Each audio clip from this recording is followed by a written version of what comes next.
இந்த 12 ராசிகளுக்கும் ராகு கேது பயிற்சி என்ன மாதிரி யோக பலனை கொடுக்கணும்னு பார்க்கறதுக்கு முன்னாடி இந்த ராகு கேதுனா என்ன அப்படின்னு பார்க்கும்போது இது நிழல் கிரகம், சாயா கிரகம் அப்படின்னு சொல்லுவாங்க.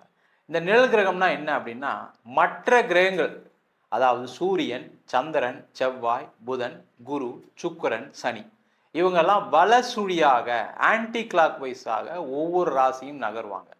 ஆனால் இந்த ராகு கேதுக்கள் மட்டும் இடசுழியாக ஆன்டி கிளாக் வைஸில் நகரக்கூடிய ஒரு அமைப்பு அதிகமாக இருக்குது. காரணம் என்னன்னு கேட்டிங்கன்னா, இந்த சாயா கிரகங்கள் சொல்லக்கூடிய இந்த ராகு கேது ஒரு வாழ்க்கையில் செய்யக்கூடிய அல்லது முன் ஜென்மத்தில் செய்யக்கூடிய நன்மைகள் தீமைகளை பொறுத்து ஜாதகத்தில் அமைகின்றன. அதேபோல் கோச்சாரத்திலும் இந்த ராகு கேதுக்களுடைய பயிற்சி மிகப்பெரிய ஒரு மாற்றத்தையும் ஒரு பெரிய ஒரு எதிர்காலத்தையும் இல்லை பெரிய அழிவையும் நோக்கி நகரக்கூடிய ஒரு பயிற்சியாக கண்டிப்பாக இருக்குது. இப்போ பார்த்தீங்கன்னா நிறைய பெரிய செல்வந்தர்கள், முக்கியமாக வெற்றி பெற்றவர்கள், பெரிய தொழிலதிபர்கள், சாதனையாளர்களுடைய ஜாதகத்தெல்லாம் போய் பார்த்தீங்கன்னா இந்த ராகு கேதுவால தான் இந்த சாதனைகள் நடக்கும். அதே போல இந்த ராகு கேதுக்களுடைய தசாபுத்தி காலகட்டத்தில் தான் பார்த்தீங்கன்னா ஒரு மனிதன் மிகப்பெரிய உச்சத்துக்கு வரான்.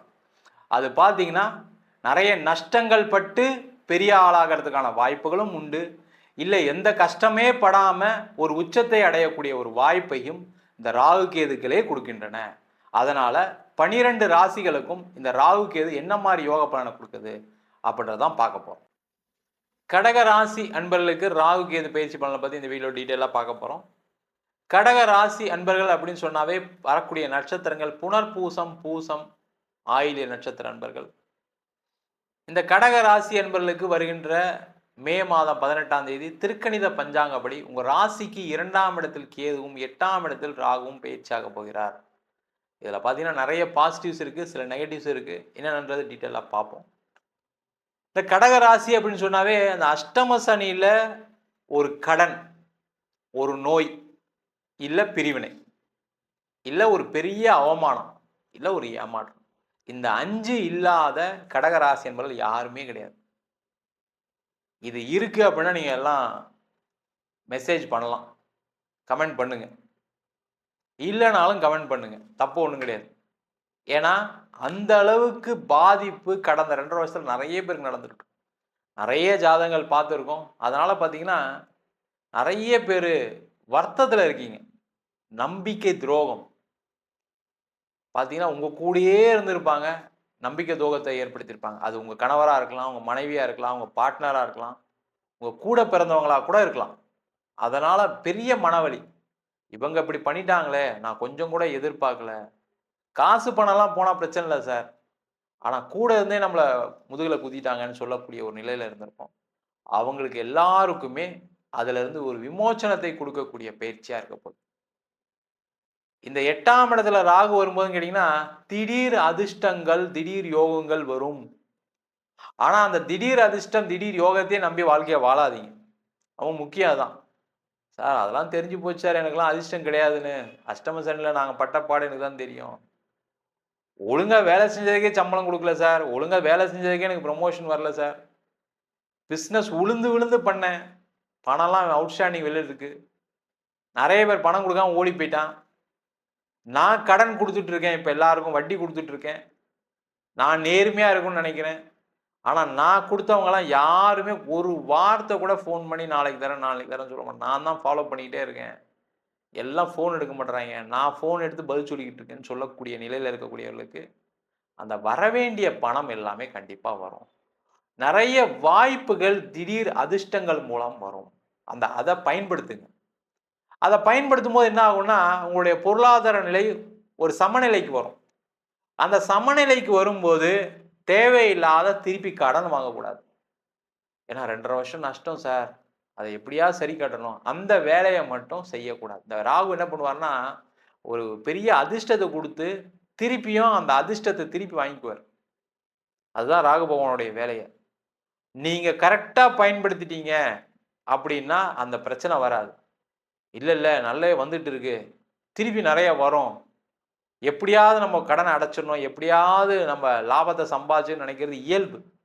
ஆனால் அது ராகு பெயர்ச்சி 8ஆம் இடத்துல செய்யாது. உங்களுடைய உங்களுடைய இப்போ இம்மீடியட்டாக இருக்கக்கூடிய கஷ்டம் என்ன? கடன் பிரச்சனையா கடன் தீருங்க. சொத்து ஏதாவது கடன் வாங்கிருக்கலாம், கடனை கட்டுங்க. ஹவுசிங் லோன் பெண்டிங் இருக்கா கட்டுங்க. இது எல்லாமே செய்யலாம். தொந்தரவு வராது.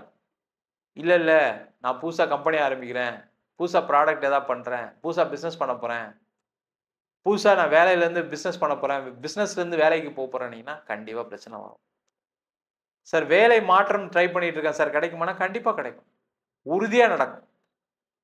வேலை இல்லாதவர்களுக்கு வேலை வாய்ப்பு கண்டிப்பா வரும். ஏன்னா 2ஆம் இடத்துல கேது வராரு. என்னன்னா, நீங்க எதிர்பார்த்த சம்பளம் கிடைக்காது. அங்க தானே சார் பிரச்சனையே. நான் எதிர்பார்த்த சம்பளம் கிடைக்கலாம். நான் எப்படி சார் லோன்லாம் கட்டுறது? அதெல்லாம் இருக்கு, இல்லன்னு சொல்லல. ஆனா, நீங்க முதல்ல போய் ஒரு வேலை மாற்றம் பண்ணுங்க. இருக்கிற வேலைய வாங்கிக்கங்க. ஏன்னா அந்த கேது பகவான் என்ன பண்ணுவாருன்னா, கெடுத்து தான் கொடுப்பார். அப்ப கெடுத்து கொடுக்கறதுனா என்ன? அப்படின்னா, முதல்ல கம்பி சம்பளத்துக்கு உள்ள வந்துட்டு, அதுக்கப்புறம் உங்களுடைய பெர்ஃபார்மன்ஸ பார்த்து அவங்களே இன்கிரிமென்ட் குடுப்பாங்க. ஒரு பொசிஷன் குடுப்பாங்க. அந்த வேலைய இந்த கேது பகவான் செய்வார். அதனால கிடைச்ச வேலைய வாங்கிக்கிறது நல்லது. கிடைத்த பதவிகளை வாங்கிக் கொள்வது சிறப்பு. அதனால ஒரு ஏற்றம் இருக்குமா? அப்படின்னா கண்டிப்பா நடக்கும். அதே போல இந்த கடக ராசி என்பவர்களுக்கு குடும்பஸ்தானத்தில் கேது. இந்த குடும்பஸ்தானத்துல கேது வரும்போது என்ன ஆகும்னா, குடும்பத்துல சண்டை வரும். நீங்க வாய வச்சு சும்மா இருக்க மாட்டீங்க. ஏற்கனவே பயங்கர டென்ஷன்ல இருக்கீங்க. ஒண்ணு நோயினால டென்ஷன்ல இருப்பீங்க. இல்ல கடன் பிரச்சனைனால டென்ஷன்ல இருப்பீங்க. வீட்ல இருக்கவங்க கிட்டலாம் சண்டை போடுவீங்க. ஏதாவது ஒண்ணு அவங்கள குறை சொல்லிக்கிட்டே இருப்பீங்க. இல்ல ஏதாவது ஒரு சண்டை வரும். அந்த மாரி வந்தா குடும்பத்துல பிரச்சனைகள் வரும். உங்ககிட்ட யாரும் பேசாம போயிருவாங்க. ஜாக்கிரதையா இருங்க. சண்டை போட்டுருவாங்க அவங்களுமே. மனைவியா இருந்தாலும் சரி, கணவனா இருந்தாலும் சரி, இத்தனை நாள் தாங்கிக்கிட்டு இருந்தவங்கலாம் என்ன நினைப்பாங்கன்னா, ஏதோ அவருக்கு உடம்பு சரியில்ல, அவர் ஏதோ பேசுறாரு. ஆனா, இந்த ராகு கேது பெயர்ச்சிக்கு அப்புறம் நீங்க பேசுனீங்கன்னா, அவங்க சேர்ந்து திட்டிருவாங்க. "போயா வேலைய பாருயா" அப்படின்ருவாங்க. அந்த மாரி இருக்கு. அதனால கொஞ்சம் கேர்ஃபுல்லா இருங்க. உறவுகளுக்குள்ள சுமூகமான சூழ்நிலை ஏற்படுவதற்கான விஷயங்கள நீங்க செய்யணும். அதுவா நடக்காது. அத மட்டும் பார்த்துக்கங்க. அதே போல இந்த கடக ராசி என்பவர்களுக்கு 8ஆம் இடத்தில் ராகு பகவான் இருப்பது வெளிநாடு சம்பந்தமான விஷயங்களுக்கு அனுகூலமான சூழ்நிலை இருக்கு. சம்பாதிக்கணும்னு நினைக்கிறீங்க, உங்களுக்கு எலிஜிபிலிட்டி இருக்கு, உங்களுக்கு எக்ஸ்பீரியன்ஸ் இருக்கு, உங்களுடைய ப்ரொஃபைலுக்கு வெளிநாட்டுல வேலை கிடைக்கும்னு நினைச்சா தயவு செய்து ட்ரை பண்ணுங்க. அம்மாவுக்கு பார்க்காதீங்க, அப்பாக்காக பார்க்காதீங்க, கூட பிறந்தவங்களுக்காக பார்க்காதீங்க. உங்க வேலைய நீங்க பாருங்க, அவங்கலாம் சந்தோஷமா இருப்பாங்க. நீங்க வேலை இல்லாம இருந்தா தான் அம்மா கஷ்டப்படுவாங்க. நீங்க வேலை இல்லாம இருந்தா தான் அப்பா கஷ்டப்படுவாரு. அந்த வேலை வாய்ப்பை எடுத்துக்கிட்டு, நீங்க ஒரு வெளிநாடு பயணம் பண்ணீங்கன்னா, நெறைய சம்பாதிப்பீங்க. அவங்களும் சந்தோஷமா இருப்பாங்க. அவங்கள கூப்பிட்டு வச்சுக்கலாம். அவங்களுக்கு தேவையான விஷயங்கள செய்ய முடியும். அதற்கான சூழ்நிலைகள் வரும். நல்லாவே இருப்பீங்க. சார் வெளிநாட்ல இருக்கேன் சார். வெளிநாட்டிலயும் நெறைய பிரச்சனை போயிட்டு இருக்கு சார் எனக்கு. நிம்மதியா இல்ல சார் நானு. அப்படின்னு நினைக்கக்கூடியவர்களுக்கு, அந்த நிம்மதியை குடுக்கக்கூடிய பயிற்சியாக அந்த ராகு இருக்கும். அது என்ன பிரச்சனையா இருக்கலாம். குடும்பத்தில சண்டை, கணவன் மனைவிக்குள்ள பிரிஞ்சே வாழக்கூடிய ஒரு சூழல்லாம் சில பேருக்குலாம் வெளிநாட்டுல இருந்திருக்கு. அஷ்டம சனியில.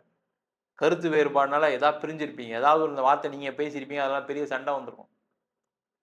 இப்ப சேர முடியாம உட்கார்ந்துட்டீங்க. ஒரே வீட்ல இருந்து 2 ரூம்ல உட்கார்ந்து ஆப்பரேட் பண்ணிட்டு இருக்கீங்க. அதெல்லாம் பெரிய கஷ்டம். குழந்தைங்களால பிரச்சனை வந்திருக்கும். அதெல்லாம் தீரக்கூடிய ஒரு அற்புதமான அமைப்ப ராகு, கேது கண்டிப்பா குடுக்கும். ஒரு முடிவுக்கு வரும். அதுல எந்த டவுட்டும் கிடையாது.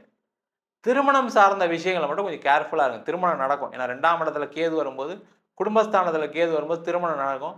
ஆனா வரன் பார்க்கும்போது இந்த தோஷங்கள்லாம் கொஞ்சம் பார்த்துட்டு பண்ணுங்க. தேவையில்லாம வரன் வருது. 30 வயசு ஆச்சு. இதெல்லாம் ஒண்ணும் பார்க்க வேணாம்னு சொல்லிட்டாங்க ஜோசியர்ன்னு சொல்லி கல்யாணம் பண்ணிறாதீங்க. கொஞ்சம் கேர்ஃபுல்லா பார்த்துட்டு பண்றது நல்லது. ரொம்ப எக்ஸ்பெக்டேஷனோட கல்யாணம் பண்ணாதீங்க. அதே போல. இந்த ராகு 8ஆம் இடத்துல இருக்கும்போது பார்த்தீங்கன்னா, எக்ஸ்பெக்டேஷன் அதிகமா குடுத்து, அதுல ஒரு பிரச்சனையும் குடுக்கும். ஜாக்கிரதையா இருங்க. பிரிந்தவர்கள் கண்டிப்பாக உங்களுக்கு டைவர்ஸ் வேணும்னு நினைச்சீங்கன்னா, அது கிடைச்சிரும். அதே போல அடுத்த திருமணம் நடைபெறுவதற்கான வாய்ப்புகளையும் இந்த ராகு கேது பெயர்ச்சி பலன்கள் கண்டிப்பா குடுக்கப்படும். நம்ம சொன்ன பலன்கள் அனைத்தும் கோச்சார பலன்களே. உங்க ஜாதகத்துல கூடிய கிரகநிலைக்கு தகுந்தாற்போல, தசா புத்திக்கு தகுந்தாற்போல கண்டிப்பா பலன்கள் மாறுபடும். ஜாதகம் பார்க்கணும்னு விருப்பப்பட்டீங்கன்னா, கீழ இருக்க நம்பருக்கு வாட்ஸ்அப் பண்ணிட்டு ஜாதக பலனை தெரிந்து கொள்ளலாம். ஜாதகம் இல்லாதவங்களுக்கு சிங்கிள் பேஜ்ல பிடிஎஃப் ஃபார்மேட்ல வெறும் ரூ. 99 ஜாதகம் குடுக்குறோம். டீட்டெயிலான ஜாதகம் வேணும். 51 பக்கம் கொண்ட பிடிஎஃப்ல பலன் இருக்காது. ஜாதகம் நோட்ல என்ன எழுதியிருக்குமோ அந்த டீட்டெயில் இருக்கும். அதை வெறும் ரூ. 500 குடுக்குறோம். வேணுன்றவங்க கீழ இருக்க நம்பருக்கு வாட்ஸ்அப் பண்ணுங்க. நம்ம வீனஸ் ஆஸ்ட்ரோ அகாடமியில அடிப்படை ஜோதிட பயிற்சி வகுப்புகள். கிரகம்னா என்ன? நட்சத்திரம்னா என்ன? ஒரு ஜாதகம் எப்படி பலன் பார்க்கணும்?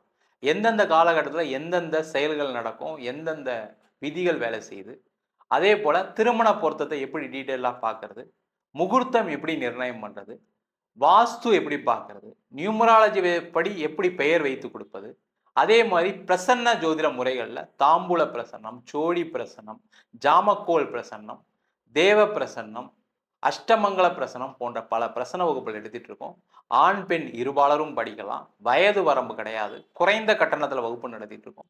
நேரடி வகுப்பாகவும் நடக்குது. வெளியூர் வெளிநாட்டில் படிக்கிறவங்க ஆன்லைன் வகுப்புலையும் சேர்ந்து படிக்கிறாங்க.